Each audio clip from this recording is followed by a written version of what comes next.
Good evening and welcome to Bent TV. Coming up tonight, Queer Idea with a DJ and drag queen discussing DJs and drag queens in Melbourne. Lip Service, solving your problems.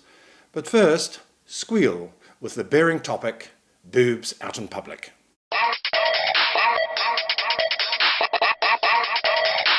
Y'all need to watch under y'all damn nuts. Hey, welcome to Squeal. We are Bent TV and I'm Andy McNamara, and tonight I'm joined by Tom Foolery. Hey.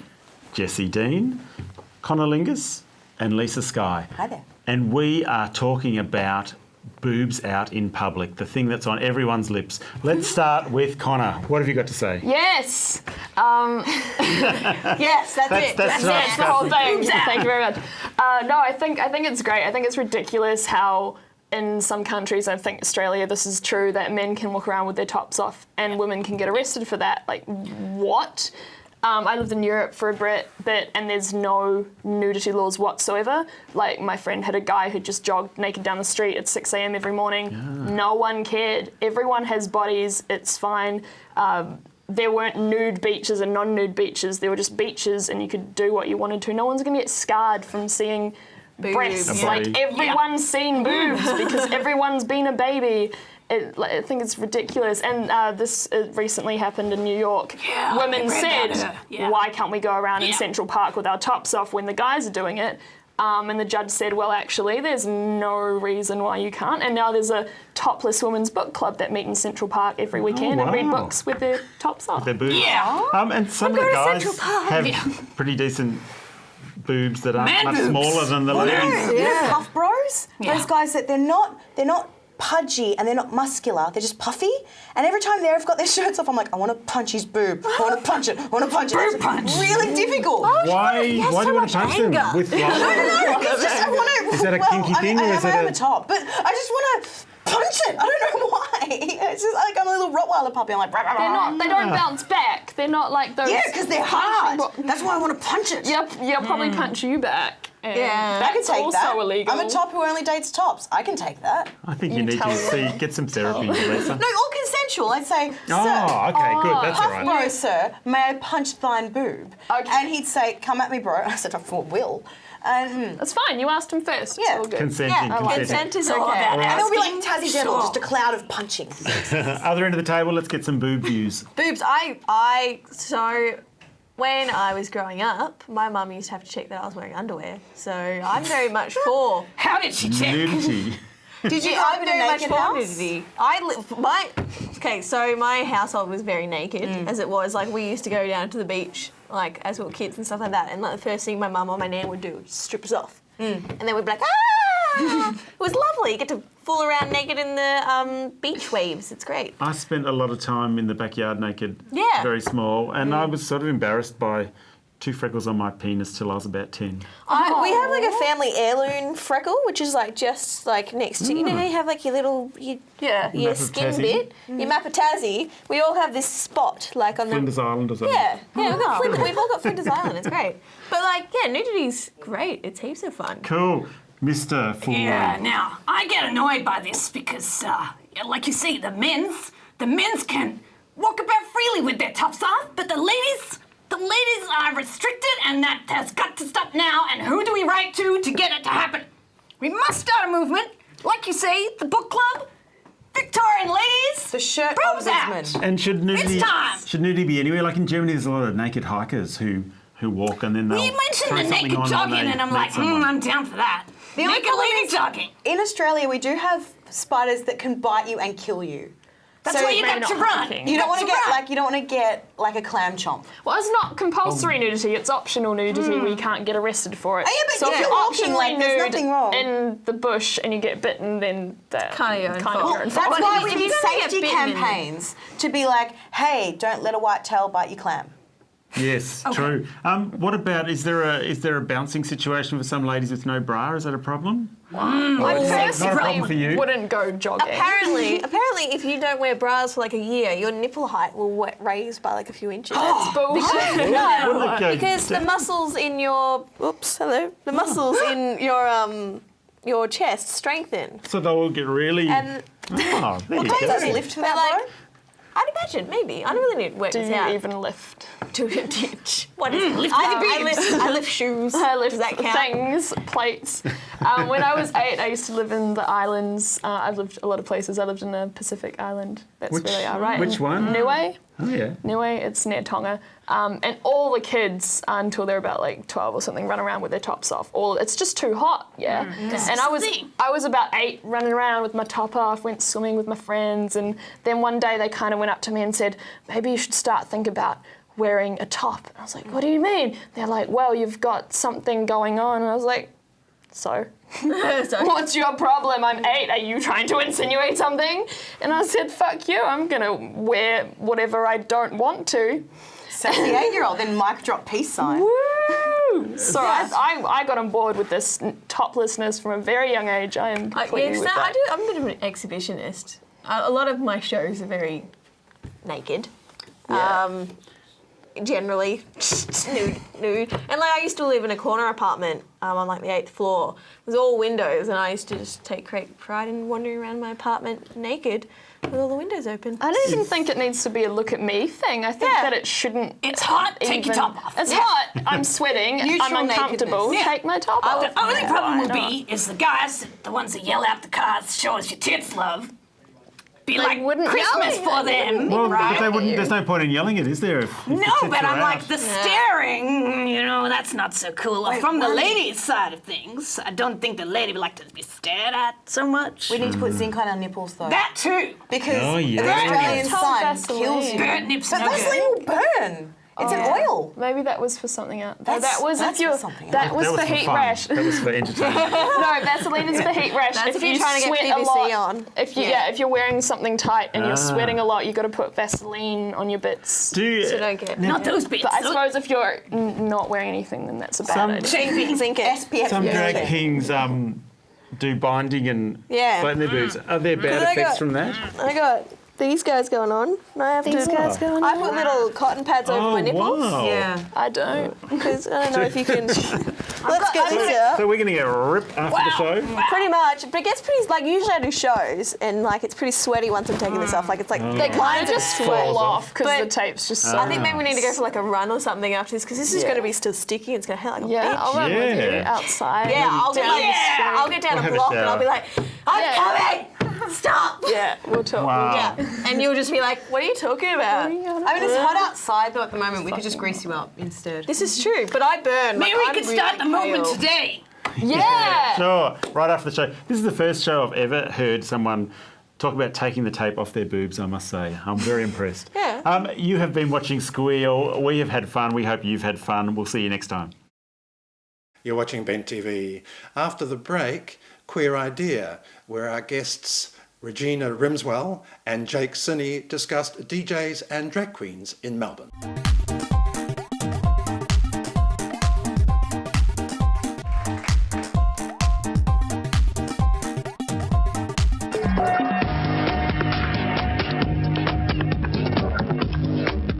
Tonight on Queer Idea, we are talking to some people that we met when we went to a bar, because that's what, well, I do. So at a bar, you'll often find DJs and drag queens. So that's tonight's show, is DJs and drag queens. So to help me out, I've got my special guests. I've got Jake Cini, who's a DJ that worked in Brisbane, who's recently returned to Melbourne.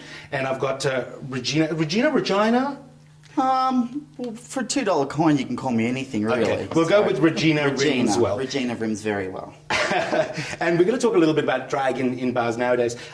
Where do you perform? Where would I be able to see you? Well, I don't have a permanent spot because basically Melbourne's full of snobby bitches. But listen, I'll perform anywhere. I'm accustomed to performing naked to homeless men, really. But I've been to Prince of Wales. I've performed at Club London. I've had a spot at Karma Bar, but it got cancelled. I'm not happy about that, so I'll be writing them a very angry email, trying to get some money out of them, but it's not going to work. So for young people who are, or not young in years, but young in experience, who are trying to break into drag, how do you get gigs? My biggest piece of advice is don't, because there's already enough piranhas in the tank. But just broadcast yourself out there any way you can, even if you're tramping around your mum's knickers. Go and do it. It's you. If you want to do it, you're having fun. Nobody else can stop you. Cool. Jake, you have been DJing in queer bars for a long, long time. Yep. Have you seen, do you think there's a change in the way that drag's portrayed in our bars and clubs? Yeah, a little bit. I think in the past, drags were respected and they used to get longer gigs. Now they're sort of changing very, very quickly, which is, I guess, is similar to what's happened to the DJs. When you say longer gigs, you mean like actual time, or do you mean like... Yeah, like a DJ would have a residency at a club for like 5 or 6 years, and I think drag queens as well used to have longer residencies at the club, and then would have special guests coming in with them. And now it's like, if you don't have a new frock, I want a new one. All right, Yeah. okay, we'll flop you out. All right, so what's good drag? Me. Can you extemporate on that answer and maybe give me some perspective on other people as well? I think drag should always be glamour and fun, not just throwing on a bikini and dancing around to a Beyonce song. That's not drag, that's just pathetic. Okay, so, but when you say glamour and fun, what do you mean? Because you can do what you just said, Beyonce song in a glossy bikini. But nobody wants to hear a top 40 song performed on stage. You've heard it 50 times on the dance floor, and you've seen 50 queens on the floor dancing to it. Why put one up on the stage in a dress? Okay. Interesting. Your idea, Jake? Yeah, it needs to be glitter, glam, and over the top. Drag, that's what drag is. Drag is a guy in a dress, over the top, like big, just like Regina. and fun. Look, it has to have an element of fun. So what about, because in bars and clubs you're seeing a lot of people who are, or a lot of drags that are, they pass. They pass as a woman. Yeah. They've had implants, etc. Is that not good drag? No, that's fantastic too. That's your female impersonators, and I really like that. Where if they're, they look exactly like a Britney or a Beyonce, and they've got the moves and everything, that's fantastic too. There's a place for that as well. But I also think we're forgetting about the reason we used to go to gay clubs to see a drag queen was to have a good old laugh. Not at the drag queen, with the drag queen. And when they're hosting and telling jokes in between as well, that's part of it. Right, okay. And some of the women out there might, not sure whether drag is a cool thing or not, because it's sort of taking up female stereotypes. We'll put political correctness aside for the time being. Yep. Please bear with us. All right, so now you obviously have a boy persona as well. Yep. How would you describe, what's your boy name? Mark. Mark. And how would you describe Mark? Serious, very quiet, and I'll always just do what I have to, and that's it. But Regina's more of a, I'll go and harass you, I'll make the dirty rape jokes. I don't apologise for being so disgusting. It's just me, and I think everyone's got that part of them, but they're too scared to let it out, and, well, I do. Well, but didn't you have something that did come out just recently with the vending machine? Oh, last night at work I hit the vending machine with my shoe to get a sandwich. But that was Mark that did that? Yes, that was Mark. And so do you think that Regina lives inside of Mark as well? Very much. I think Regina is the core of Mark. Whenever there's a problem that Mark can't solve, Regina just goes at it like a bull in a china shop and gets it done. That's why. You're so simple. It's amazing. All right, beautiful. So we're seeing, I've heard a lot of people say that with Grindr and Wolf and the internet and people hooking up, that there's less people going to bars or gay bars and clubs. What are your thoughts on that? Well, Do you think so? yes and no. I think people are becoming so attached to sex, and which is great, don't get me wrong, but they're not going out and venturing out because it's, okay, I've seen this is too pretentious. Like, you used to walk into a club and it was fun, but now it's just a bunch of teenagers pretending to be 20-year-olds, drunk or off their face, making snide remarks, pretending to be shady because they've watched an episode of RuPaul. I just think that if there's a lack of fun entertainment, well, then people are going to stay home. It's just like if there's not enough good big blockbuster movies, you're not going to go to the cinema. Fantastic clubs out there, but maybe we need to look at a different element in Melbourne to start bringing the people that are sitting at home on Grindr out. Okay, to make it more fun. Yeah. Quick question. If bars and clubs did go down, if, in other words, people did stop going, is that the death of drag? No. No? I think as long as there's people to look at me, there'll always be drag. Yeah, but I guess what I'm saying is that drag, it's very infrequent that you'll go and see a drag show that isn't connected to a drinking event. So it does tend to be something that's within an existing sort of forum. And I'm just wondering, have you seen many drag shows? I mean, you said you went to something called Divas? In Las Vegas, yes, which has been running for like 20 years. Absolutely huge, fantastic show. But yeah, that's Vegas. You've got theatre, so you don't have to see it in a club. But yeah, I guess in Melbourne, apart from who we used to have lay girls down at St Kilda, which is a long time ago, which was a fantastic show to see, you can really only see them in bars and clubs here. Okay, beautiful. Well, that's pretty much the time that we have for this show right now. So if you do want to save your drag queens and you don't feel like you want to change yourself to Regina and sing songs about peace, then get off the couch, go out, maybe this Friday. Thanks for watching Queer Idea. Thank you for watching You're With Ben TV. Coming up next, lip service, where the first problem of the evening has the panel looking at themselves. See you after the break.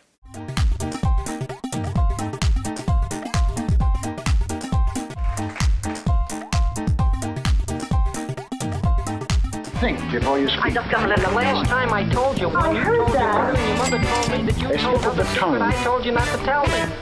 Welcome back to another edition of Lip Service on Bent TV with my fabulous panel, Nate, Jess and Craig. I have got something quite serious to talk about tonight. We've had somebody write in who was an aspiring writer since being at high school, and they've developed this new hobby where they actually write into problem columns, problem pages, such as ours perhaps, with made-up problems. Stop it. It's true. And they quite enjoy tracking the ones that get picked up, and this person is asking if this is a little strange. I'm actually quite mortified. I wonder if we've answered their question before. Are we just wasting our time here? Is that the issue? Well, that could be. We give up our valuable time to help the society. Exactly. And people writing and made-up problems. every issue seriously, you know. Yeah. Do you think it's weird? Is he, she doing, you know? Is it weird? Be writing and making up problems? I think it's probably normal. It's kind of funny. I mean, you know, if you're going to allocate your spare time to doing that, well, good on you. I don't know. I guess, yeah. I find it rather offensive, to be honest, you know. Fair enough. Yeah, but that's just me. Well, the fact that we could be advising something that was not a real problem. Exactly, yes. But then on the other hand, it could be, you know, that whole thing like there's no such thing as a stupid question, and you never want to be that person that asks the question, and maybe this writer is just allowing these questions to be asked, and other people will benefit from it anyway. So it could be a good thing.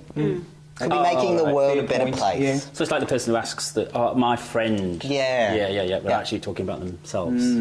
Yes. So this person might actually be, you know, inundated with problems of their own. Yeah, possibly. Yeah. Yeah. Righty-ho. Okay. So we don't think it's weird. I think it's okay. Well, I think find everything... it mildly offensive. You do? Yeah, mildly, yeah.